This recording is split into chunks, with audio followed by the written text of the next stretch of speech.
Hello, everyone, and welcome to a new and a fresh broadcast on Ask the Pediatricians. And today we're talking about something very important, something very common in children. We're talking about fevers. I'm sure every mother knows about fever or must have had a child who has had fever. However, there are lots of misconceptions, there are lots of wrong assumptions and beliefs when it comes to fever. So today we're going to talk about fevers, and then we're going to address all these misconceptions when it comes to fever. Thank you so much for joining me, whether you're watching me live on the YouTube channel or you are listening through the podcast or you are listening on the Fresh Waves Radio. I want to welcome you all for joining me. I am Dr. Bemisela Boyde. I'm a pediatrician and founder, CEO of Ask the Pediatricians Foundation. On Ask the Pediatricians Foundation, our mission is to reduce deaths of children that are due to preventable causes through health education, information, on our social media platforms, and we also do community medical outreaches. And so today's podcast is one of our ways of providing health education to parents to be able to equip them with all that they need to ensure that our children do not die from things that are preventable. So once again, I want to welcome you for joining us today. And remember, if you have any questions on any topic that we discuss on this podcast, feel free to send it to me at drbemisala@askthepediatricians.com, or you can actually join our Facebook group, Ask the Pediatricians, where we actually answer questions from Mondays to Saturdays, 24 hours every day, and you will be glad you did. But you can also send your questions to me via email, or if you have any particular topic of children health issues that you would like us to address on this program, feel free to also send it to us via email, and we will try and address them in subsequent session. Thank you, and remember to share all our information to friends, invite them to listen on the radio, also listen to the podcast, also watch on our ETP TV YouTube channel. Thank you so much. All right, so I'm going to go back to the topic of discuss for today, and we're talking about fevers in children. So let's start first by defining what is fever. Okay, fever actually means body temperature that is above what is normal. So when the body temperature is above what is normal, then we say a child has fever. So that means that we need to know what is the normal body temperature. So for normal body temperature, we usually say it's a range between 36.5 to 37.4. I mean, that assumes that you're going to have a thermometer to measure it. So this is very important because sometimes a lot of parents will tell us how my child feels warm, my child feels hot. And I always like to tell parents that your hand is not always reliable, even though it's a good thing to for use, but it's not always reliable. And there are times you may actually think your child feels hot, whereas you are the one feeling hot yourself. And so that is why we have an instrument that is very, very useful, and that is our thermometer. And I remember in those days, usually only nurses can use the thermometer because they attend to a mercury thermometer, and it's a little bit difficult to read. But these days, thank God for advancement in technology, we now have digital thermometers. So which means even anyone, including all mothers and fathers, you can check your child's temperature, and they are very cheap and affordable and available in almost all the pharmaceutical stores around you. So I always tell mothers, you must have a digital thermometer at home. It is a compulsory thing. It's one of the things you need to have either in your first aid box or at home. So whenever you think your child body temperature is higher than what it should be, then what you need to do is to grab your digital thermometer. They are very easy to use because you can actually just read the figures of the temperature. So usually there are different instructions. There are those that you can put in the mouth, and those you can put in the under the armpits, what we call the axilla. So you must put the thermometer there. And usually you should leave it for like maybe 1 to 2 minutes. Most of them usually will give you a beeping sound. And when you hear that beeping sound, then you know that the child's temperature has been read by the thermometer. And then you can take it out and look at it yourself, and it will write exactly the figure of what the temperature is. And so, which is important for us to remember that normal temperature is between 36.5 to 37.4.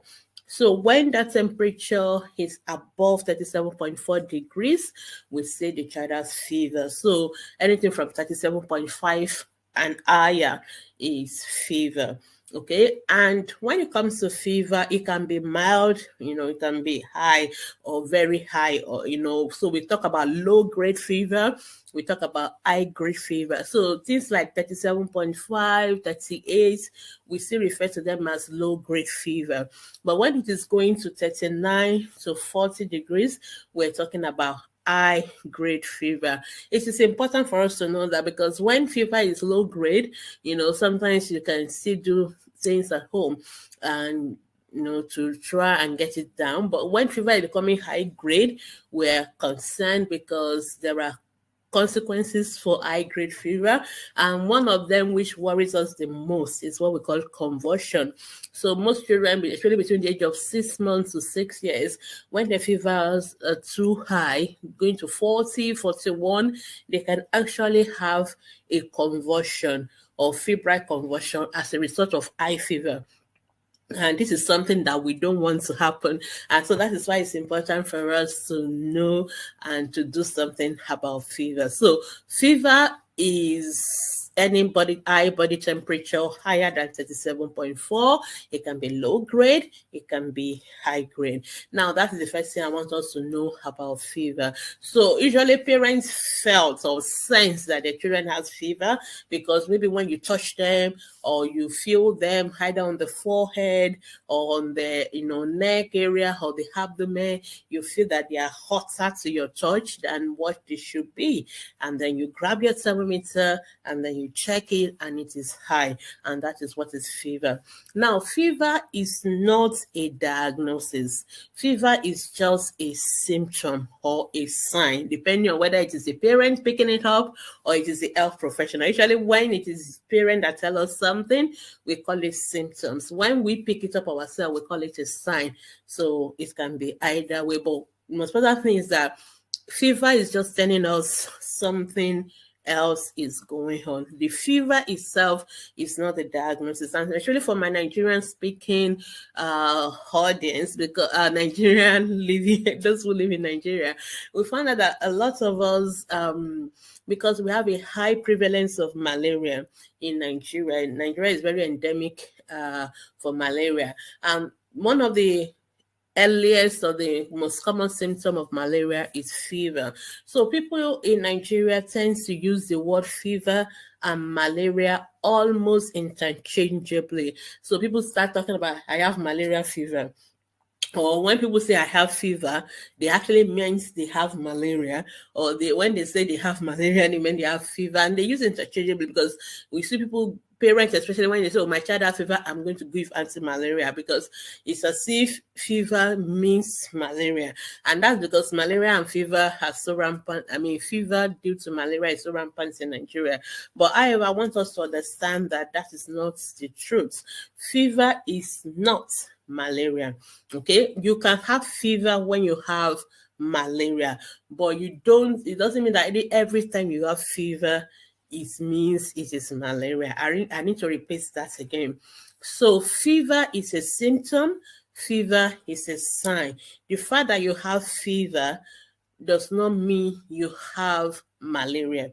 when you have malaria, it can show as fever, it can present as fever, but it is not every fever that is malaria. So let's stop using fever and malaria interchangeably, because they are not the same thing. So fever is just a body response. It's just the body reacting to something, and fever is telling us something may be happening. It is just a sign. It is just a symptom of something else. It is not the disease itself. It is not the diagnosis itself. So it is very, very important for us to understand the difference. Okay. So which means that when a child has fever, the question for us is, why is the child having fever? Before we do anything else, apart from the fact that we're trying to bring down the fever, the question we really needs to understand is, why is the child having fever? And it may surprise you that it is not every time that children have fever that is because they are sick or they have an illness. Yes, there are other things that can cause fever that are not even sickness. For example, most of us, especially in Nigeria, that when we have babies, we believe that, babies are too, they have to be kept warm and all that. And people will wrap up babies, and they wrap them up too much. And yes, our weather is one of those tropical weather, which means that we tend to have high, temperature weather. And even during this period when we have the hot season, people still wrap up the babies, and no air blowing in the house, everything, because they're just worried that baby will get cold, and they wrap up the baby so much that baby can actually have a fever from that overwrapping. So because the baby, there's not enough ventilation around the baby is overwrapped in a weather that is already very hot, that child can have a fever. So fever can just be due to something we cause, what the professionals will call iatrogenic. In other words, we cause it ourselves by overwrapping the baby. So that is one thing. For example, dehydration can also make children to have fever, like when children have not been drinking water and all that, so they will have fever. The reason why it's important for us to know the cause of a fever is because if you don't know the cause, you will not know how to address it, or you may use the wrong approach. So yes, so that most children having fever is a sign of an illness, but I just want us to also know that there are things that can cause fever. So sometimes when children have fever, the first thing you want to do is actually to cool them off. So you take off, if they are wearing too much layers of clothes or sweaters in a very hot environment, you first just take off those clothes, and then you give them water to drink, because if they are dehydrated as well, they can have fever. This is for children above 6 months old. And you just do that, and you recheck the temperature. And sometimes you may find out that just doing that alone, the temperature is down and the child is okay. So you know that is a fever that is not due to any illness, but fever due to what we have done, either covering the baby or due to dehydration. However, majority of the time when children have fevers, it is a sign of an illness in the body. So it's a sign of an illness. And like I started saying earlier, that malaria is one illness that can present with fever. And for those living in Nigeria, maybe this may be the commonest thing that will cause fever in Nigeria. But please remember, it is not the only one. So let's talk about things that can lead to fever in children. We've talked about malaria. I guess everybody knows malaria for those who are living in Nigeria. But for those who are living outside of the Nigerian or the tropical African belts, you may not have as much of malaria. But there are other things that can cause fever, even in that those who don't have malaria as the most endemic illness or infection. Other infections actually can cause fever. There are so many infections that can cause fever, and virtually all the organs of the body. If you have infection in them, you can have fever.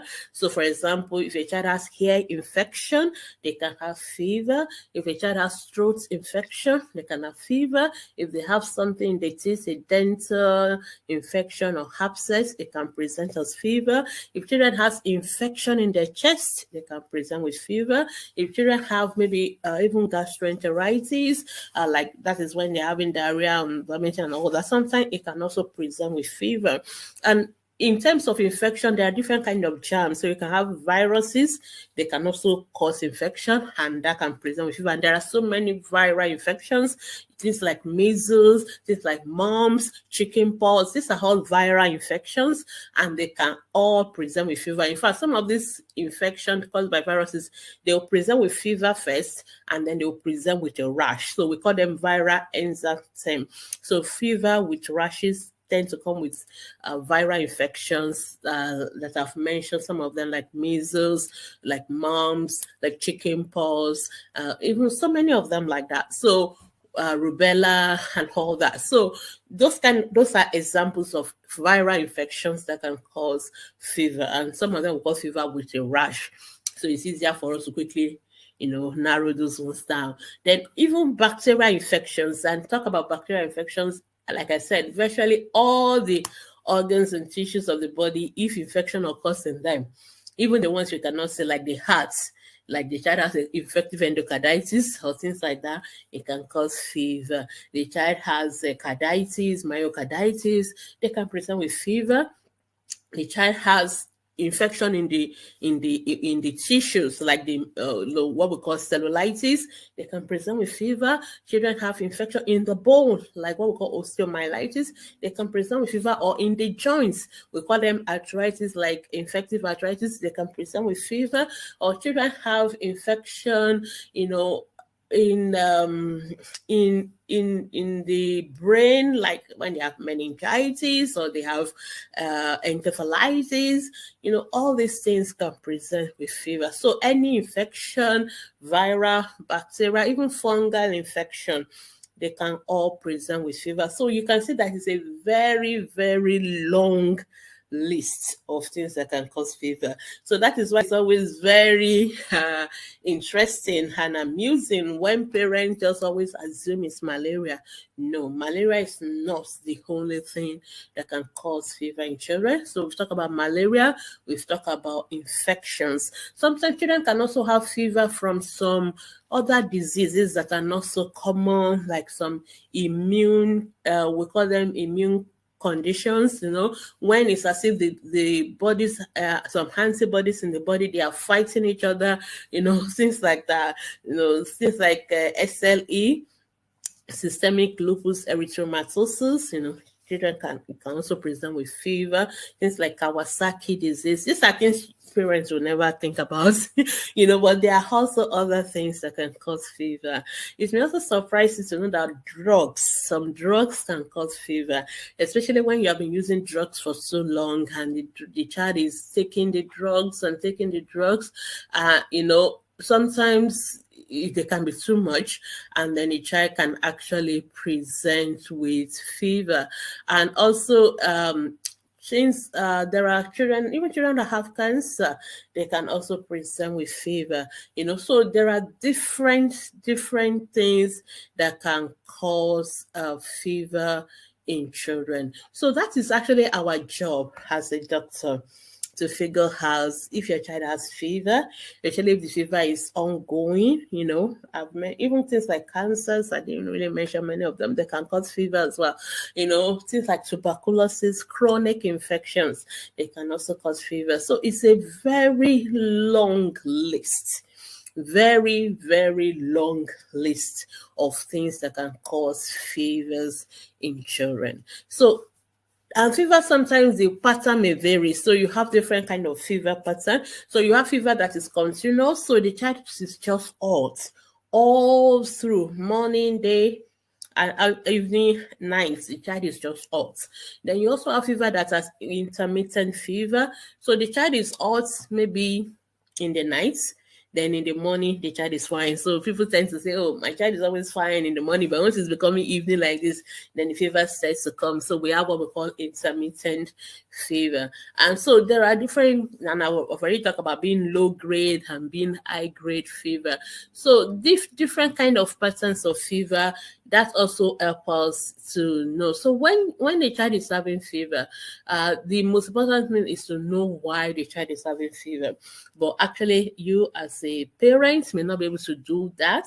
You have to do that with us. But like I said, when a child is having fever, we don't want them to have convulsions. So we need to know as parents, what are the first aid that we can do to bring down the fever so that the fever does not become too high and does not lead to convulsion? Before we take the child to the hospital to see the doctor, we're supposed to now tell us why the child is having the fever, because that is a job of the doctors. So let's quickly talk about what are the things we can do when a child is having fever to bring down fever. There are actually many things we can do.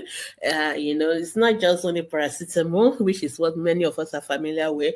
Before we even get to paracetamol, there are other things we can do to bring down fever. The first thing is to remove all the clothes. We talk about, doctors will say expose the child, or the nurses will say expose the child. What basically they mean is that take off all the clothes. Actually, if there are babies that have been overwrapped, and we want to take off the clothes and maybe leave something light, like maybe a singlet or something very light, or just nothing. Sometimes just taking off the clothes and then you let the child have like a fan blow on them. That alone sometimes may cool off some children, and it will cool off the fever. That is one thing we can do. So a child is having fever, sometimes I see parents, they come to the hospital, this child is boiling hot, but the child is still dressed in like caps and socks and mittens, so it's very, very like, what? This child is hot and you're still covering like this. So you see the doctors or the nurses screaming, take off the clothes, expose the child. So that is the first thing we do. We expose the children. So that alone may even cool off some children. Number two, we can actually, let the fan or the AC blows them. That's another way of cooling them off. So you can just allow them to blow, fan to blow on them. That usually goes with the exposing them and then letting them be near the fan or the AC is on somehow to cool them off. That is number two that we can do. Number three, we can actually give the children a bath. We can give them a cool bath. So it is not hot water bath. It is not cold water bath. It is a cool bath. So cool bath means it's a temperature that is like that of the tap water. So if you just run your tap on its own, or you can put your hand, you can feel it. It's neither hot nor cold or lukewarm or tap water kind of temperature. You can just let the child have a bath. And when the child has had the bath, you don't dry them off completely, like you don't towel them dry completely. You just allow a little bit of the water to still remain on their body.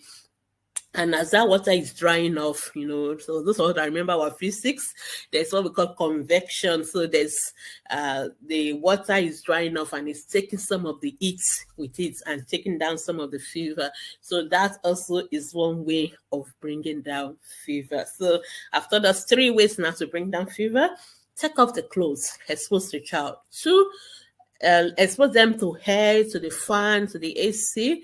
Three, give them a bath. It can be cool bath, and don't towel them dry, and then the temperature may start to go down with that as they dry off naturally by themselves.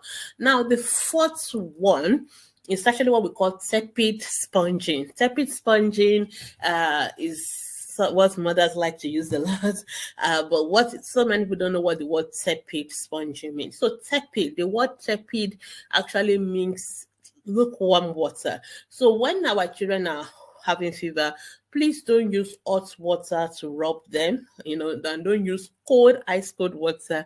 We want you to use just like normal temperature water or tepid or lukewarm water. So what you do is to get a little bit of towel. So this is similar to like giving a child a bath, but some of you may not be in a place where you can quickly run a bath. Maybe you are not at home, or so instead of doing a bath, you can just get like a little bit of towel, or any clothes actually, in something that you can easily dip inside the water, squeeze it out a little bit, but not completely squeezing out all the water, and then you pat the child's body with that, you rub their body with that clothes that has been dipped in water. So in that process, it will leave a little bit of water on the child's body. And when it's leaving that water on the child's body, as the water begins to evaporate, the child will begin to cool down. One thing we must know with therapy sponging is that it's something you have to do over and over. So you don't just do it once and stop. You do it over and over and over again until the child cools off. So that is therapy sponging. So that is a fourth way by which we can bring down temperature. And sometimes therapy sponging, you may have to do it all night long. Especially if your child is having fever in the night and you're not able to go to the hospital. Sometimes you just have to keep therapy sponging them, so you put a little bit of clothes in water, rub it over their body. When that one dries off, you do it over again. And that is also a very effective way of bringing down fever. And let me just quickly say that all of these methods are not that you have to use just one. You can actually use all of them. So you have taken out the clothes, you're putting on the fan, you're therapy sponging, or you've got to give a bath. Sometimes you have to use all those methods at the same time, or two or three. If not that, or use only one, and that's it. So that is a first way by which we can bring down fever in children. Remember, why are we bringing down fever? Because we don't want it to get so high, and we don't want it to get so high that it may cause a febrile convulsion. Because when a child has convulsion, there are other complications with convulsion. The child can fall, they can hit the head, and they can, they can pass out. So we don't want all that. So we try to bring down fever as soon as we can so that it doesn't get to these points of having leading to convulsion. Though some children will say have the convulsion no matter what you do, because some children, they have this tendency to febrile convulsion, but as much as possible, we try not to allow it to get to that point. So that is the fourth thing we can do. Of course, the 15th thing is what most people are familiar with. We can give medication that can bring down fever. So the medication that brings down fever, we call them antipyretics. So these are medications. So another word for fever is actually what we call pyrexia. So that is what doctors will call it, pyrexia. So the medication we use to bring down fever, we call them antipyretics. So of course, most of us are familiar with paracetamol. It's still the number one medication when it comes to fever in children. So please, you can always give paracetamol. However, the problem most parents have with paracetamol is that we don't always give the right dose. We always give, I think most parents actually give a little less than what the pediatricians would have given. So I know most of you at that time, you don't know the weight of the child, you don't know how they weigh, and you don't be able to calculate the amount of the paracetamol, and the doctor is not there. But most of the time, the manufacturer of those medication for paracetamol, they would have written it that so age to so age give this amount of paracetamol, from this age give this amount of paracetamol. You can actually follow that recommendations. So but what I would just like to say about that is that for babies, for newborn babies, that is the only people you should be using paracetamol drops, because I see a lot of mothers, even when their children are now 6 months, 7 months, 9 months, they are still using the paracetamol drops that they bought for them as a baby. I forgot to mention that immunization can cause fever. Actually, it's one of the causes of fever that is also important. So it's one of the side effects. For those of you who listen to the broadcast on childhood immunization, and we talk about the side effects of immunization, fever is actually one of them. So it's good that I remember to tell us that. So but you see, some parents go for immunization at 9 months and they are still giving the paracetamol drops, 0.3, 0.6 mils that they were given when the baby was born. That is too small. And if that is too small, it's not going to do anything. The fever is not going to go down. So when it comes to paracetamol, you can give it for fever, but remember, you have to give the right dose. So I was telling parents on HCP, just give paracetamol drops only for newborns 0 to 28 days. That is what we call newborns. Those are the people you should be using paracetamol drops. Once they're about 2 months and above, please switch to the paracetamol syrup. And just like your thermometer, your paracetamol is also one of the things you must always have at home. You must always have it in your first aid box or in your fridge. Always have paracetamol at home. And most children don't like the paracetamol syrup, the bitter one. So there are other ones, the suspension one, that are a little bit better tasting. So you may want to invest in buying the paracetamol suspension rather than the paracetamol syrup. Both of them are good and effective, but from my experience as pediatrician and as a mother too, I know that most children don't like that bitter one. They would rather go for the sweeter ones, the suspension one. And seriously, anything that will make your life easier, for me as a pediatrician and as a mom, I recommend that. So go for the paracetamol suspension. Always have it at home. For your older children, you can give them the tablets.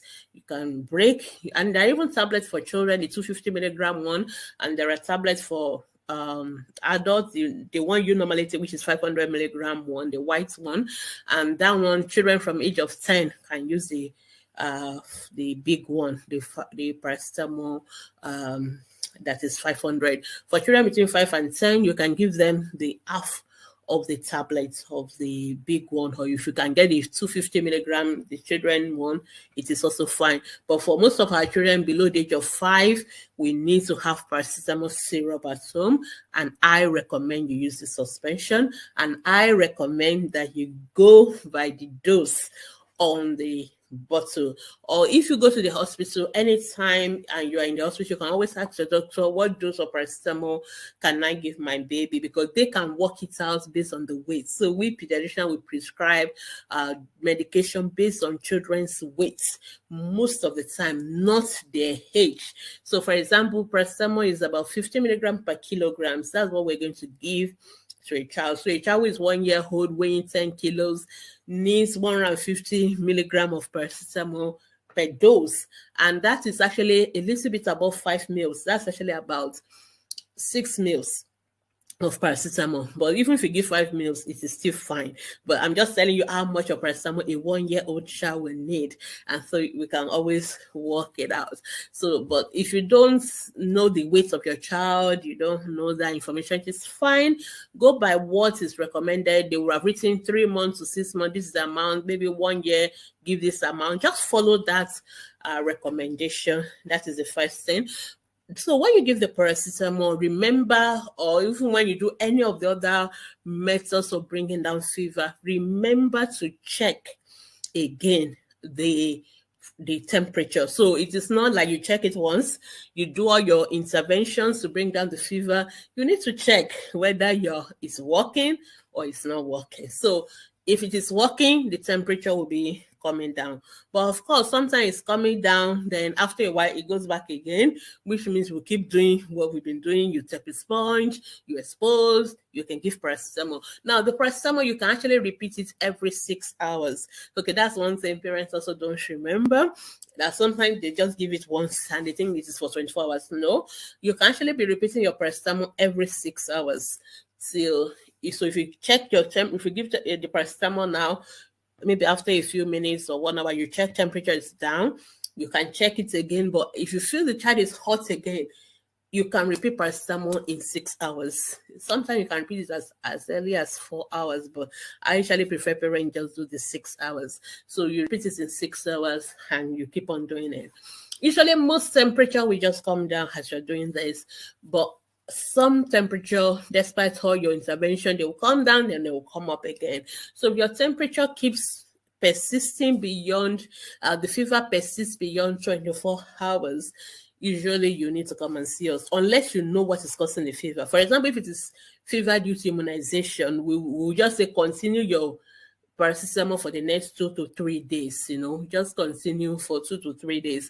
All right, if it is so you don't need to quickly come and see us as long as you're still giving your paracetamol and the fever is really not so high and it's coming down. Just continue for 2 to 3 days. But if you don't know the cause of the fever, then we recommend that you actually come and see us. Usually for 24 fever is going on for more than 24 hours in children.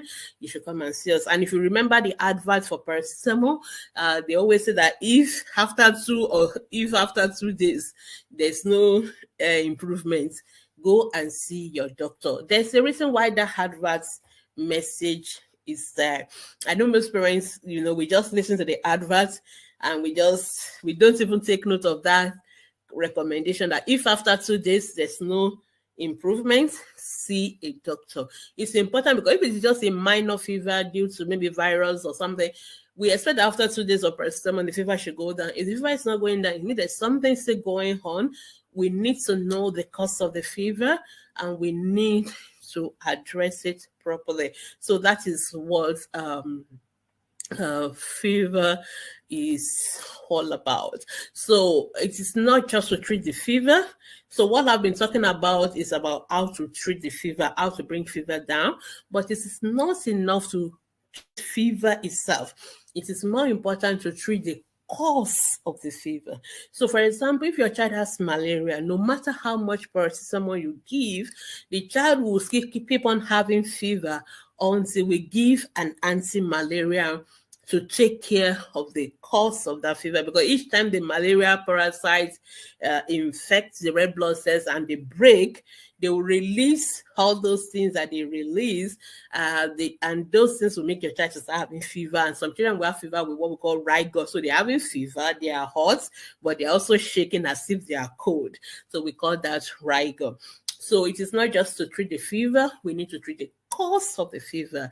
And for example, malaria, if the fever is due to infection, we need to give antibiotics. We need to treat the infection. Some infection, we need to treat it with oral drugs. That is something you give by mouth. And some infection, we need to treat it with injections. We need to admit the child. So that is where your doctor comes in. So what you need to do is, after you've done your own first aid, if it is low-grade fever, I would say wait 2 days. But if the fever is really high, like you are going 39, you are going 40, you just need to come to the hospital, because high-grade fever tends to tell us something very serious is going on with the child, and you will come to the hospital. So when you come to the hospital, what doctors need to do is to ask you questions. We ask you question: when did the fever start? How has it been going on? Are there other symptoms? Remember what I told you earlier, that there are many things that can cause fever. So if you tell us other symptoms, it helps us to narrow down, okay, this is most likely the cause of the fever. For example, if you tell me child has fever, has red eyes, has catarrh, has cough, now the child is having rashes. Oh, it is very easy for me to say this is most likely measles causing this fever. Okay, so the child has fever and the cheeks or the area where we have what we call the salivary gland, they are swollen, and then we say, oh, this is likely mumps. Okay, or your child is having fever and then the child is coughing, and when we examine your child, we can hear some sounds in the chest or what we call crepitations, or we know, oh, this is most likely pneumonia, or we examine the throat and we can see the swollen tonsils. We can see pus on the tonsils, and we say this is tonsillitis. So this is how doctors make diagnosis. So we cannot do that without seeing you. So we need to see you, we need to see the child, we need to ask those questions, we need to examine the child. Sometimes we ask you questions, we examine the child, and we're still not sure. I've given you examples that are very clear, so we can see the measles rash, or we can see the tonsils are inflamed, or we can see pus in the ears. Then we know where the infection is coming from. But sometimes we do the examination, we ask all the questions, we're still not sure where the fever is coming from, and so we need to do tests. So sometimes we need to do blood tests. So we will do the malaria parasite test, we will do the full blood counts, we will do other tests. We may do chest x-ray, we can do cultures. Maybe we are thinking it's a urine, like for example, your baby is crying when passing urine, or is passing urine frequently. We are thinking, oh, maybe is it urinary tract infection? Then we need to take a bottle of the urine, send it to the lab, and know whether there's something there like a bacteria that is causing a bacterial infection that is causing the fever. So these are things doctors need to do. And at this point, I need to sign a note of warning because a lot of mothers will tell me on ATP, because each time I go to the hospital, my doctors just write anti-malaria and antibiotics. There's really no point for me to go to the hospital. I'm just going to go buy the anti-malaria and buy the antibiotics. This is very, very dangerous. Very dangerous. Please don't do that. And because you will never know the day the child has something very serious, and delayed presentation is one of the reasons most of our children in Africa die from things like measles, things like diarrhea, things that should not normally kill our children. But because parents don't go to the hospital on time, they don't seek for medical help, then we end up losing these children, because it was by the time parents come to us, it is too late. So I will recommend that you don't self-medicate our children. You take them to the hospital. And I say be careful. I know in Africa, standards are not always the best that they should be. I worry about hospitals where anytime your children have fever, all they do is treat them for malaria and typhoid. I didn't mention typhoid, okay? It's one of the favorite diagnoses of hospitals in especially Lagos, Nigeria, where I used to live and practice for a while. So I found so many of these private hospitals, either they are not being manned by professionals, or the professionals are just not pulling their weight.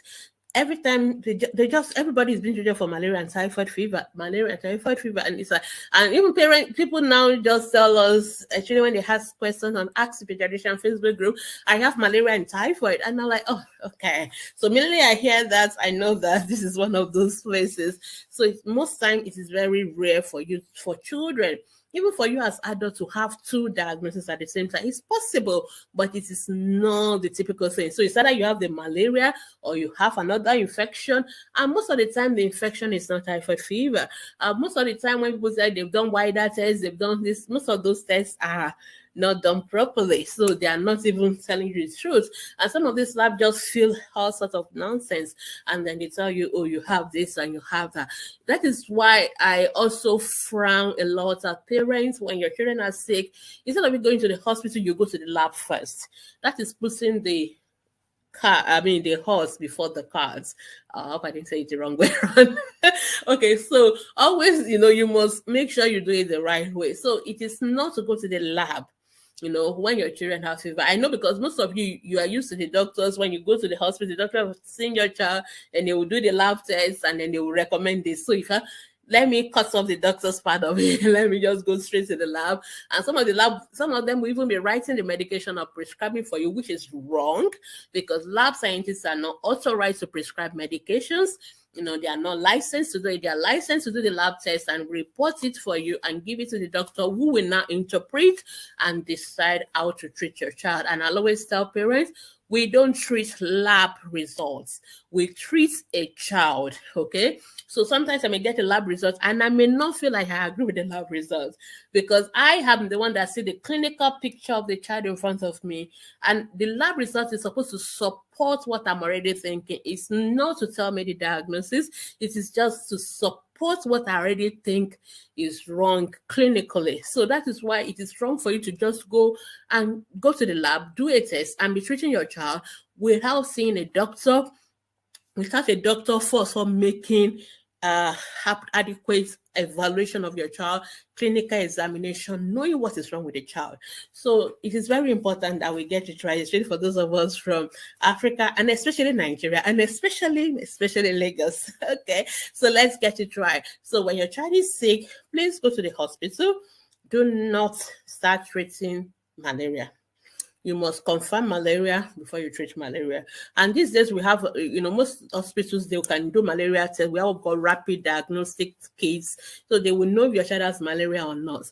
And please, every child does not always have malaria when they have fever. I know it is still very common. I know it's one of our commonest cause of fever, but it's not the only cause of fever. And sometimes some children just have respiratory infection, some children have urinary tract infection, some children have tonsillitis, sore throats. People don't even look in these areas and they just start treating children, it is wrong. So if your child has fever, please go to a hospital that you can trust the doctors, or preferably go to the government hospitals, because I trust most of them will do the right things, from the general hospitals, teaching hospitals. Then they can see your child. They can, if they think they need to do a lot blood test, they will do, because some of you also complain, oh, the doctor didn't do any blood tests, they just recommend medication for my child. Doctors don't always have to do blood tests. If we have examined your child and we are sure of our diagnosis, then we can go ahead and treat the child. Sometimes we do the blood test to confirm what we're already suspecting, or if we are not sure, it will help us. So we need to do the clinical evaluation, do blood tests or any other laboratory tests if necessary, and then we recommend the appropriate medication. This is how to manage fever. And if we say treat it for 3 days, even if the fever goes away after 1 day, please complete the treatments. Okay, so many parents, the child has a boil or and you give them antibiotics, and after 2 days the boil has gone, then that is, the parent just stop the antibiotics at that point. No, you have to give it continuously and complete it for the 5 days that the doctors recommend, whether it's 5 days or 7 days or 10 days or 6 weeks. Sometimes we treat some children for 6 weeks. You have to complete the treatment so that the children don't develop antibiotic resistance or resistance to that particular medication that we use. So this is what we do. And if we are treating your child and your child is not better, please always go back for follow-up. So I get a lot of questions. Oh, I've been to the hospital. And of course, be patient, okay? No, because I see parents who have been to the hospital in the morning, and by evening, they're already on ATP and saying, oh, doctor, I've been to the hospital. My child is having fever. I've been to the paracetamol. Apart from paracetamol, you can also use ibuprofen, but I usually don't like ibuprofen by parent, because ibuprofen has to be given with you have to give with food. You can't give ibuprofen on empty stomach. And most times children, when they are not feeling well, they're having fever, sometimes they don't have good appetite, so which means that they tend not to eat, and so that is a challenge with ibuprofen. But otherwise, if your child is eating and having fever, you can either use paracetamol or you can use ibuprofen. But one thing you must never use is aspirin. Don't ever give aspirin to babies or children when they are having fever. Okay, so things like Fensic and all those, I don't know whether there are other brands now, but that's the common one that I remember. But we call it aspirin, and don't use that to reduce fever in children, because in some children, it can lead to a very serious condition we call Rice syndrome, which is more like the liver will fail, and it's a very terrible fatal condition. So we don't like aspirin in children when they're having fever. So if you have aspirin because that is what your doctor recommends for you for other reason, and your child is having fever, please do not give aspirin to the child. You can give paracetamol, you can give ibuprofen, you can tepid sponge, you can give a bath, you can expose them. Those are things you should do. And if the fever is not going down, you go to the hospital and let the doctors evaluate your child, do the necessary tests or whatever investigations they need to do, and treat the child and complete the treatment. So, but please don't give aspirin. Okay, so if your child is already on treatment for the cause of the fever, and always ask your doctors what is the cause of the fever, because I see a lot of parents also asking me, they've been to hospital, but they are still asking questions that shows they are not sure what exactly the doctor is treating. So the doctor may not be 100% sure. We are not always. We are not oracles, but we have an idea what we're suspecting. And sometimes the way medical practice works, we may suspect 3 or 4 things, okay? We will suspect 3 or 4 things, but we may go with the first one, which we think is the most likely. So we start treating your child for what we think is the most likely. However, if your child is not better, you have to go back to the doctor, because if the doctor is already treating what you think is most likely and the child is not better, then the doctor can reevaluate the child, reevaluate his or her diagnosis, and decide, okay, maybe it is actually not my first differential. We call them differential diagnosis. We think, oh, maybe it's not the first one. Maybe I should think of the second one, So, and then the doctor may need to make adjustments to their plan and all that. So this is how medical practice works. So the fact that you are been to the hospital and the doctor is treating your child and your child is not getting better, does not mean that doctor does not know work, or does not mean that doctor does not know what they're doing. Sometimes, like I told you, we always have to have like 2, 3, or 4 things can present in a similar way, and we have to go with what we think in our judgment, clinical judgment, is the most likely, and start dealing with that. And if the fact that if it works, then we know we're correct. Sometimes if it doesn't work, then we know that, okay, maybe it's not the first one, maybe we have to go for the second one. So sometimes the lab tests and all that may help us, but sometimes they are not always also helpful as well. So we have to still use our clinical judgment. But like I said, don't jump to conclusion after 24 hours, or even so some mothers have given anti-malaria. They've given, let's say malaria is even the cause of this fever, and you've given your first dose of non-lance, or what's the other one that people gave, Coatem or whatever. So you've given the first dose, and the fever is still continuing. That does not mean it is not working. So don't panic. I always tell everyone, the disease is not starting one day. So it's not going to go in one day. So you have to be patient. And actually, my home recommendation is at least 24 hours or 48 hours. Use your treatment first. You should still be doing all the things you're doing. You can still be giving your paracetamol for the fever. You can still be tepid-sponging while you are giving the other drugs that your doctor gave you for the cause of the fever. So you are doing the treatment for the fever and the treatment for the cause of the fever at the same time. So give it some time. Usually most doctors will tell you when to come back. Like if after 2 days come back, there's no improvement, come back. So if your doctor does not tell you, you are free to go back. If you think the fever is really still very high, you're worried, but at least wait for at least 24 hours, because at least the medication also needs time to kick in before you can start rushing back to us. But if your doctor have not told you what to do, if after 24 hours, 48 hours, your child is not better, you are free to go back to the doctors, and then you can see them, and then they can tell you, like I said, either consider the diagnosis again or reevaluate the child. Or some children, we may even have to admit them. We have to keep them with us in the hospital so that we will know why they are still having the fever. So this is how we deal with it, and make sure you complete your treatment. Now, before I round up, I need to talk about children that have recurrent fever. So some people tell me, my child has fever every month. My child is having fever, we're always treating infection, we're always treating malaria. So if your child is having recurrent fever or persistent fever, it is important that you see a pediatrician, because sometimes some of those persistent recurrent fever are signs of those conditions that are not so common, conditions that are not like we see all the time, or conditions that are more sinister. So we always want, so usually children should not be having fever every month. And please, you don't need to treat children for malaria every month. So some mothers have now decided, okay, so as to avoid this going to see the doctors, you don't want to spend money for doctors. Okay, we understand. So people like, okay, I will just be treating my children for malaria every month. Please do not do that. That is very, very wrong. We want our children to develop immunity, and treating them unnecessarily is not good. The only people that should take medication to prevent malaria are pregnant women, children with sickle cell anemia, and if for any reason your doctor has told you your child has to take medication to prevent malaria, then yes.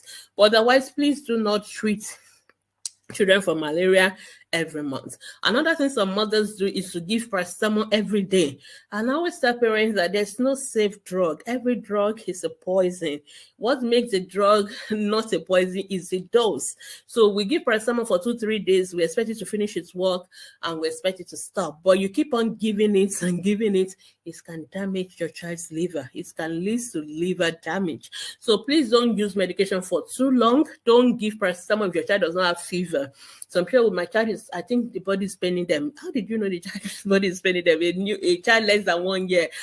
Please don't make those kind of assumptions. Don't just give paracetamol. It can cause liver damage.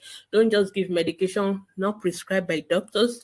Don't self-medicate. It can cause serious consequences for your child. So, but if your child is having fever, you need to be treating malaria every month, please go to a teaching hospitals, because teaching hospitals have pediatricians who are not just pediatricians, but they're specialist pediatricians in the field. And there are specialist pediatricians for what we call immunology, hematology, that they can investigate why is this child having fever over again. Sometimes that may be the first time we're going to pick up a child who has leukemia or a child who has a tumor somewhere. So we really need to see those kind of children. We don't just keep treating malaria and typhoid. You need to take those children to the hospital.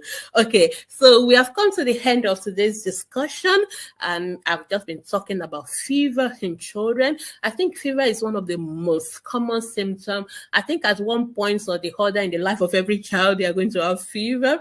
And we have said that fever is high body temperature, and we've talked about the fact that fever is a symptom and it's a sign of something else going on in the body. It can be due to things that are just maybe dehydration or being overcovered, but it can also be a pointer to illnesses.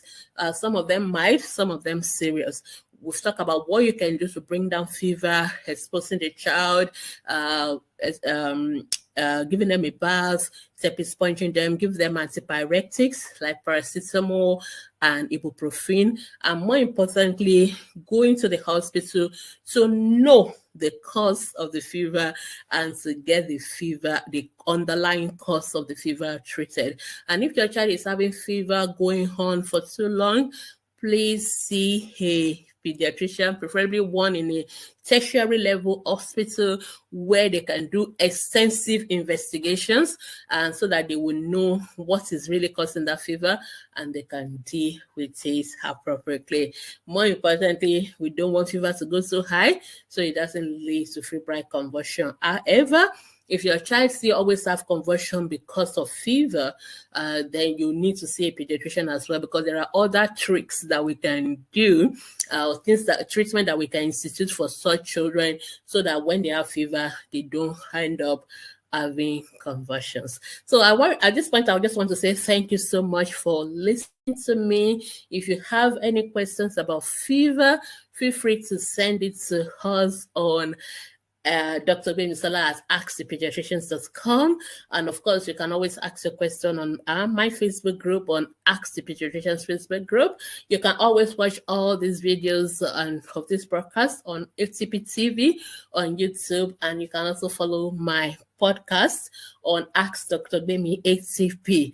And of course, you can always listen to this program as well on Fresh Waves Radio on Thursday at 10 a.m.